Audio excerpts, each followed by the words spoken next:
Let's go.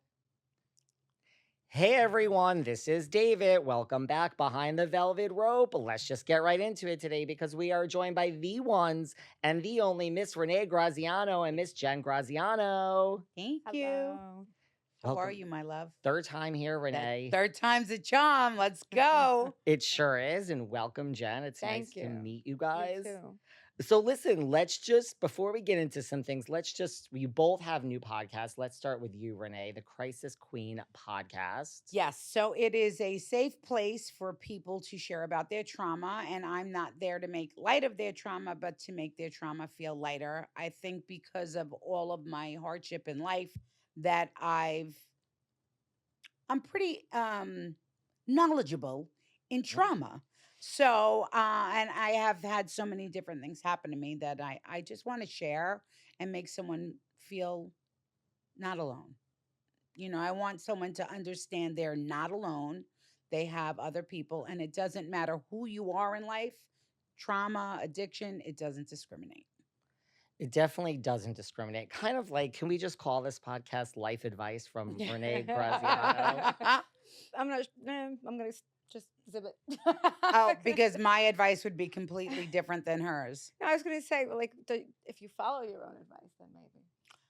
I don't follow my advice. Nobody really but the does, advice that I give other people is excellent. My life is just, no. I totally, honestly, people come to me for advice. I give advice and they're like, wow. Like I give great, like I understand how life works. I too will not take my own advice. Nobody Right. really does. I think Yeah. it's too hard. Your brain knows, your heart says something totally different, and you never listen. It's Well, your heart's an idiot. yeah, pretty Yeah. much. And your ego is even worse. Your ego is not your amigo, apparently.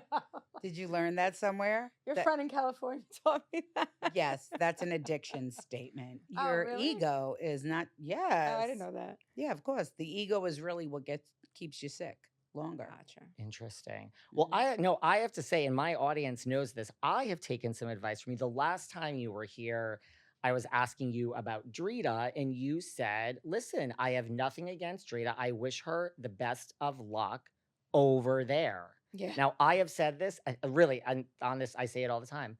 I'm like, yeah, that person, I wish them the best of luck over there. Over there. Yeah, I love it. And it's not like I'm not carrying the hate. I just don't, you're not my person.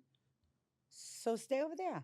I'll stay here. You stay there. It works way better that way. I literally, every time I say it, I say, and I need to credit my friend, Renee Graziano. Thank you. I take There you life go. advice Okay, from so you, yes, right? that's good. See, I've learned See? something Yeah. from her, Jen. That is a good one. I mean, honestly. Yeah. Because I don't have hate. I mean, I don't like you, but I don't hate you. You know what I mean? There's a big difference right there. You just want to wish someone the best of luck over there. I love it. Exactly.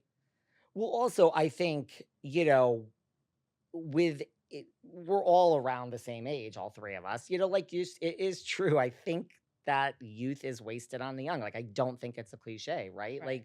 Like when you look back at your younger selves, like, don't you feel like, man, what did I do? Mm. Oh, well.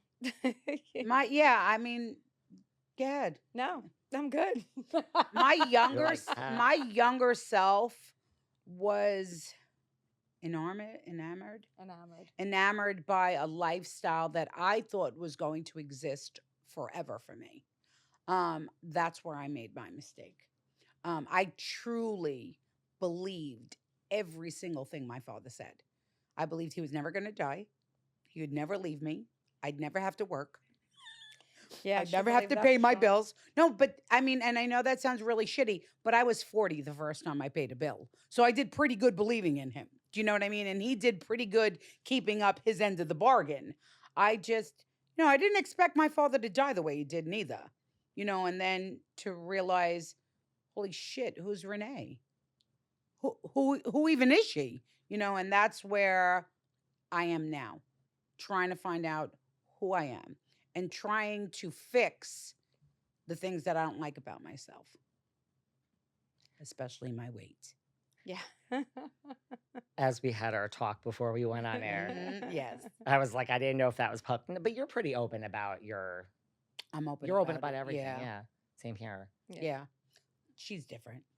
I know. I'll talk about that. I mean, Well, I'm starting to see privacy might be power. Yeah. No, we recently had a conversation in the house where I was expressing I didn't care for something someone did behind my back. She's like, well, they're entitled to their privacy. And Right. I felt like if you're my friend, you should be able to say and do anything in front of me. And I'm not going to. And I said, I'm your sister and I don't tell you everything. So it's like she's got to understand that certain people want to have certain secrets that they don't have to share just because you're friends. And she gets very angry. And the real problem was she was mad that she wasn't included in the know, in the secret. Yeah, that's what it was. I was gonna say maybe this is why No, you it were wasn't, in but front of the okay. camera on Mob Wives and you were Exactly. behind the Yeah, camera. Exactly. Yeah. And why her podcast is all about telling your truth, and mine's just very much about pop culture and TV and everything. It's called the Straightenedout Podcast, and it's very similar to yours, right? So we're going behind the scenes, and we are talking about what really went down on Mob Wives. The drama, the secrets. I'm there breaking it down for the viewer. I have two amazing co-hosts, Rob Pep, who loves you, by the way, and wants to meet you, and Antonia, who we goes by Tonzi Macaroni. So they are kind of my younger co-hosts that are bringing in the new audience for the new Mob Wives watchers.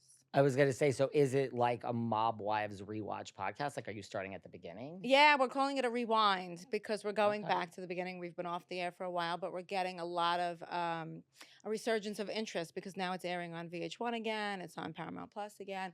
The Mob Wife aesthetic brought the interest back. So everyone's like, Mob Wives, Mob Wives, Mob Wives. So now's the time that we're going to do it. You figured now's the time. Yeah, it's funny because knowing you were coming today and I was meeting you, I noticed that Rob followed me and I have to have him on here because I was He's checking. amazing. Yeah, I was checking his stuff out. Like he can come on with Tony or like like he's funny. Perfect. Yeah, they both are very funny. Yeah. Huge personalities. Huge. Yes, and the two of them together, it's like An accident. It's a crash. Are you, I don't know where you are in the process, like, because people record in advance or how many episodes you're into. Like, are you like learning anything new about Wild Wives? I mean, I know you created it, it was your idea. But, when you rewatch. Oh my God. I rewatch and I'm like, what's going on there? I was like, it was insanity. And I don't know how I've made it out, honestly. But what I'm learning really is from them and the younger viewers and guests that we're having on, what their experiences were, right? So being in it, I never got to really sit down and digest it. And now I'm just looking at it and I'm like, hearing what people for the first time that are seeing it, they're like, some people are cringing. Some people are like, that's amazing TV. So it's fun to get Who that. cringed? One of our guests, she was like, watch it. She was somebody's mother. She was like, oh my God, I could never watch that. I think it was the rooftop scene.